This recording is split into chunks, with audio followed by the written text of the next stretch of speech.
Assalamualaikum warahmatullahi wabarakatuh. Selamat datang kawan-kawan semuanya di podcast Gaskan Bercerita by podcast kami Sleman.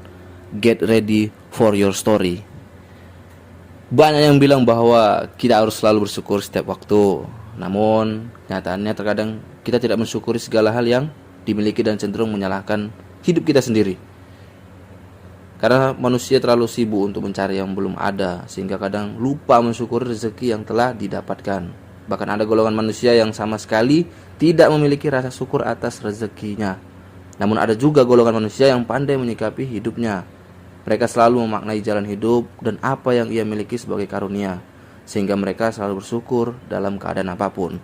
Nah, jadi ada sebuah kisah tentang rasa bersyukur yang ingin kubagikan dan kuceritakan kepada teman-teman sekalian semuanya yang mendengarkan podcast ini, yang semoga nantinya ini bisa menjadi pelajaran bagi kita bersama untuk menyikapi keterbatasan yang dirasakan dalam hidup kita masing-masing.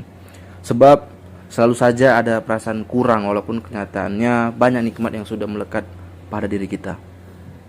Langsung saja ceritanya kawan-kawan. Jadi dikisahkan terdapat seorang laki-laki yang kaya raya sedang duduk di depan rumahnya. Ia memandang ke arah jalanan. Matanya kemudian tertuju kepada satu titik.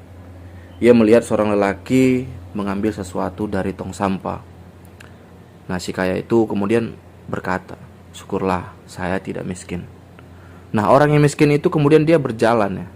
Ia memandang sekelilingnya dan melihat seseorang pengemis telanjang di jalanan. Dan si miskin itu pun berucap, "Syukurlah saya miskin, tetapi saya tidak menjadi pengemis."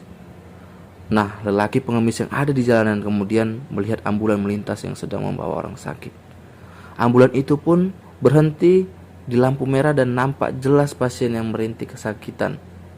Pengemis ini lalu berkata, "Syukurlah saya masih dalam keadaan sehat." Nah, kemudian orang sakit ini menuju ke rumah sakit dan tiba di rumah sakit. Dengan penderitaan atas penyakit yang ia derita, ia pun menangis kesakitan. Namun di sana ia melihat seorang petugas yang membawa mayat keluar dari kamarnya. Kemudian ia berkata, "Syukurlah saya masih diberi kesempatan hidup." Nah, kawan-kawan, dalam perjalanan hidup ini hanya orang mati saja yang sudah tidak bisa bersyukur. Lalu sudahkah kita bersyukur hari ini? Nah, kemarin hari Sabtu 9 Oktober 2022 ada berita seorang mahasiswa Universitas Gadjah Mada atau UGM yang masih berusia 18 tahun itu tewas terjatuh dari lantai 11 karena bunuh diri. Informasi ini saya dapatkan dari berita yang langsung disampaikan oleh Kapolsek Bulak Sumur, yaitu Pak Kompol Sumanto. Beliau mengatakan kesimpulan tersebut didapatkan setelah memeriksa sejumlah saksi dan hasil temuan polisi di tempat kejadian perkara. Nah, jadi ditemukan surat gitu yang menyatakan bahwasanya dia baru saja dari psikolog. Sesulit apapun memang kehidupan kita gitu, kita jangan lupa kepada Sang Maha Pencipta gitu. Karena sesudah kesulitan ada kemudahan. Allah tidak berjanji ya hidup ini mudah, tapi Allah berjanji sesudah kesulitan ada kemudahan. Ibaratnya ada pelangi gitu setelah hujan. Dan kalau teman-teman gak bisa bercerita kepada teman terdekatnya, ya mungkin teman-teman bisa cerita kepada Sang Pencipta, yaitu kepada Allah. Karena tidak ada tempat mengadu yang lebih baik dari Allah Subhanahu wa taala. Dialah satu-satunya yang mampu membolak-balikkan hati manusia. Mintalah padanya agar hati kita ditenangkan dan jauh dari rasa kecewa, galau dan sebagainya. Sama seperti ya surat Al-Fatihah ya. Ayat kelima, hanya Engkaulah yang kami sembah dan hanya kepada Engkaulah kami meminta pertolongan. Jadi kita minta pertolongan kepada Allah untuk menenangkan hati kita, atau kita lagi gelisah apa ya. Semoga Allah meredahkan rasa amarah atau kegalauan dan segala macamnya.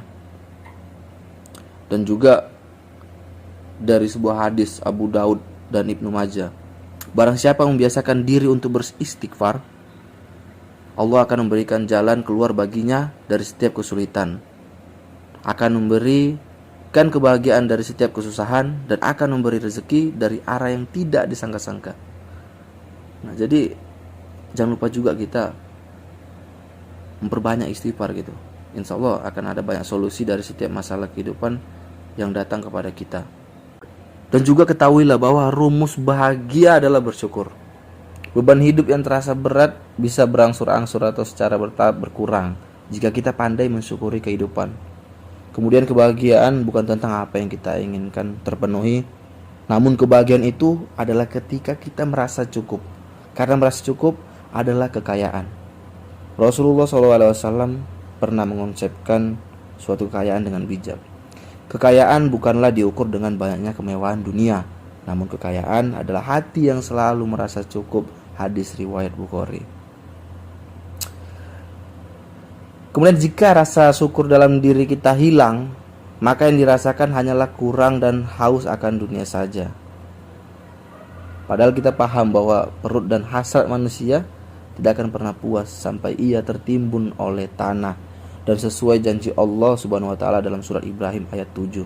Wa id ta'azzana rabbukum la in syakartum la azidannakum wa la in kafartum inna azabi lasyadid.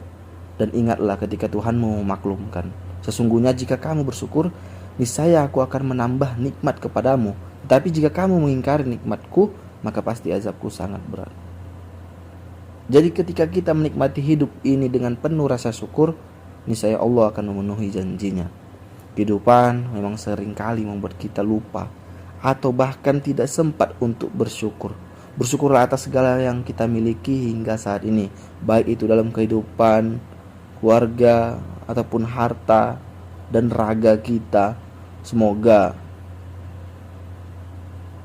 hal-hal ini bisa menjadi pelajaran bagi kita, dan ceritaku ini bisa menjadi motivasi kita bersama dan dapat mengajari kita untuk tak henti-hentinya bersyukur.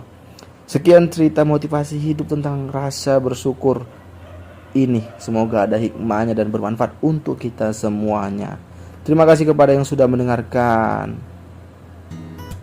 Wassalamualaikum warahmatullahi wabarakatuh.